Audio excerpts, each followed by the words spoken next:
আজকে আমরা জানব ডিটেন কি। ডিটেনের বাংলা প্রতিশব্দ হলো দাতাত। এই ডিটেন বা দাতাত শব্দটি এসেছে ফরাসি শব্দ থেকে।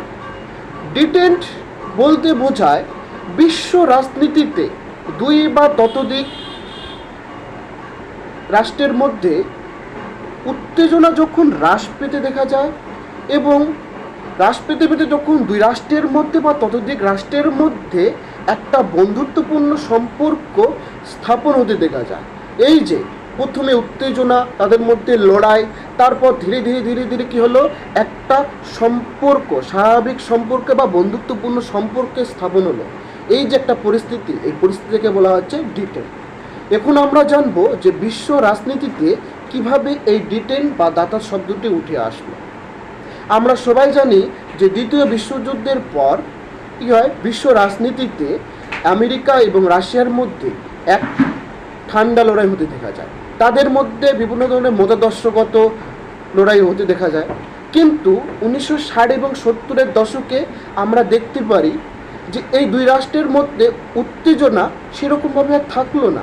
উত্তেজনা ধীরে ধীরে কি হ্রাস পেতে দেখা গেল এবং তাদের মধ্যে সম্পর্ক আগের মতো আর ওই শত্রু ভাবাপন্ন সম্পর্ক আর লক্ষ্য করা গেল না। তাদের মধ্যে ধীরে ধীরে একটা বন্ধুত্বপূর্ণ সম্পর্কে পরিণতি হতে দেখা গেল। এই যে একটা পরিস্থিতি, প্রথমে উত্তেজনা, তারপর ধীরে ধীরে উত্তেজনা হ্রাস পেতে পেতে একটা বন্ধুত্বপূর্ণ সম্পর্কে বা একটা স্বাভাবিক পরিস্থিতি যখন সৃষ্টি হলো, মানে দুই রাষ্ট্রের মধ্যে কোনো আর হুমকি, মানে মতাদর্শগত লড়াই দেখা গেল না, একটা স্বাভাবিক পরিস্থিতি কন্ট্রোলে যখন চলে আসলো, তখন এই যে একটা পরিস্থিতির সৃষ্টি হলো, মানে প্রথমে উত্তেজনা, তারপর ধীরে ধীরে একটা উত্তেজনা হ্রাস পেতে একটা হ্রাস পেতে পেতে কী হলো, একটা বন্ধুত্বপূর্ণ সম্পর্কে একটা স্থাপন হতে দেখা গেল।